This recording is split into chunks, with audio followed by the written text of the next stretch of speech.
Well, it was very disappointing that the state had to surrender to the pressure of the AfriForum. The state must always act independently and must not be biased and should never favor especially racist organizations like AfriForum. So we're disappointed that an institution that has got a constitutional obligation to act independently and without being intimidated found itself reduced into insignificant institution in this court where they've got no case against us, to a point where accused number 2 did not see a need to take a stand because he has not been implicated by any of the witnesses or evidence before this court. But when we joined the struggle, we knew this is part of the journey we're going to travel. We're not complaining. We got an opportunity to present our side of the story, and we hope that the court will arrive at a proper conclusion. And you were quite bold in saying that the AfriForum is after you, after your family, after your dignity. Why? Why do you think they're after you? The AfriForum is threatened by anyone who's advocating for a seat on the table for African people. Once you advocate the struggle for Africans to be equal to the white man, you become the enemy of AfriForum, whose interest is to defend and protect white privilege.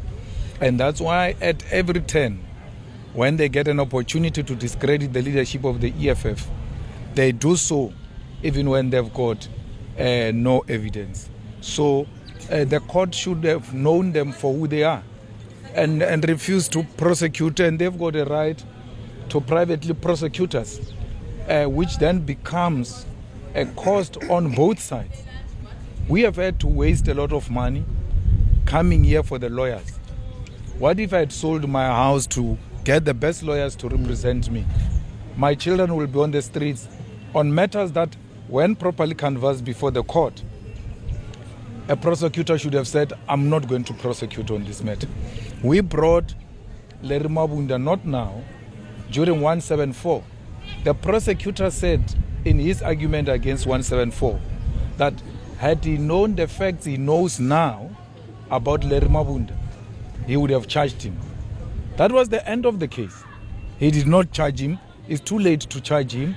He should have just retreated from that case and abandoned the case if he was objective. But we are where we are because you can't persecute people without facts. And Mr. Mabunda is not persecuted still.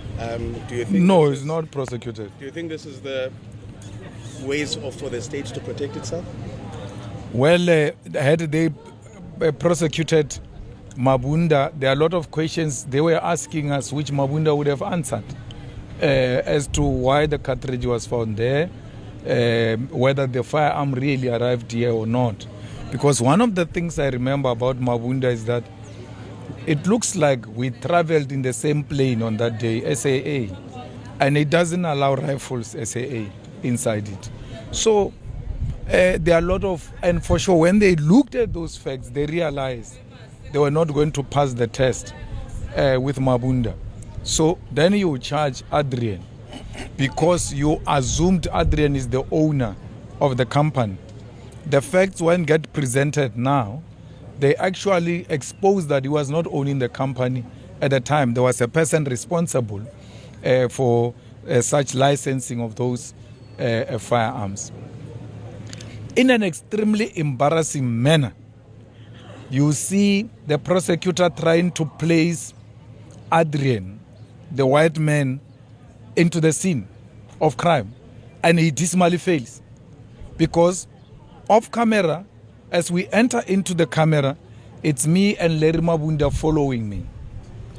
When I'm busy there, Larry Mabunda is coming more closer. When I'm about to now turn back and hand over the firearm to him, the white man comes. And he says no. At that point, the white man overtook Larry. I said to him, you are the one who brought the video. Play and stop where the white man is appearing. He couldn't. He couldn't place the white man at the scene of crime. So it was so embarrassing to have such a video with yourself for 6 years. You still want to look at it for 30 minutes before the court, a demonstration of unpreparedness of this prosecutor. Thank you. Just another reaction, not just based on this week, Yes. but overall, what seemingly seems to be maybe things that were overlooked by, in the statements or in the evidence. Like in September, some of the testimony that was given by Colonel Swakroy and another SAPS member who's part of the forensic team. What's your reaction to that? What happened here is an act of racism. So when AfriForum picked up an opportunity to persecute me, they made sure the matter is in a white prosecutor. The prosecutor was white. When they could not pass through with the white prosecutor, then they went to a colored, but maintained a white magistrate.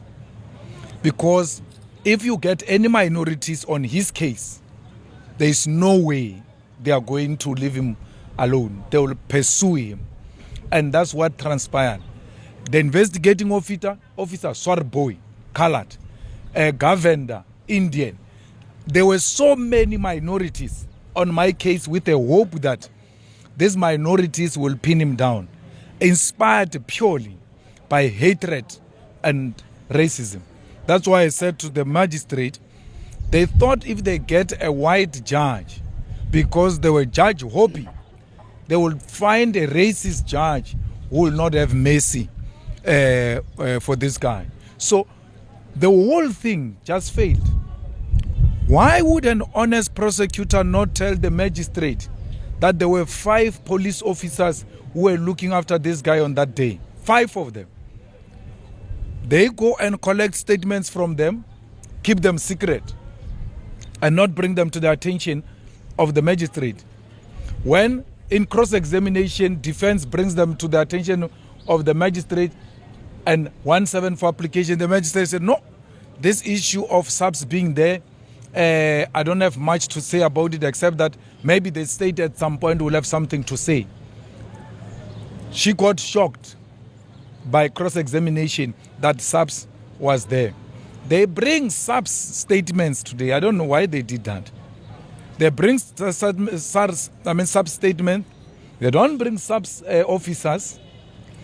And then they read the statement themselves into the record. No single statement of the police say this guy did anything unlawful. So what was the point of bringing those statements here when they are not implicating us? So all of that combined, you can see that it's a concocted charges which are inspired by hatred and racism and the inability to defeat a person politically. And then you use the other means, including persecution. It's unfortunate the NPA allowed itself to be used in this regard. Are you happy with the conduct of the magistrate this time around? Because the last time you labeled her as incompetent. I'm not happy with the magistrate, but there's nothing I can do. It's the court. You need to ask a question yourself as journalist. When ballistic expert of the police was brought before the same magistrate, the magistrate never asked the ballistic expert of the police whether he's got a signature of the peer review. When our ballistic expert was brought to the case, he was told he does not have a peer review signature. The magistrate asked the question, what must I take this evidence for in the absence of the peer review? Why didn't she ask that question to the ballistics of SAPS, which did not have the same peer review signature? So the same way she's going to view the SAPS ballistics report in the absence of ballistics is the same way she must view ours. They all enjoy the same status. And I don't understand why police brought that. Prosecutor brought that to the attention of the magistrate to say, but you don't have a peer review signature. Where's the peer review signature? Our advocate was good enough to point it to them, and through our ballistics, Did their 9 ballistics report have a peer review signature? 2.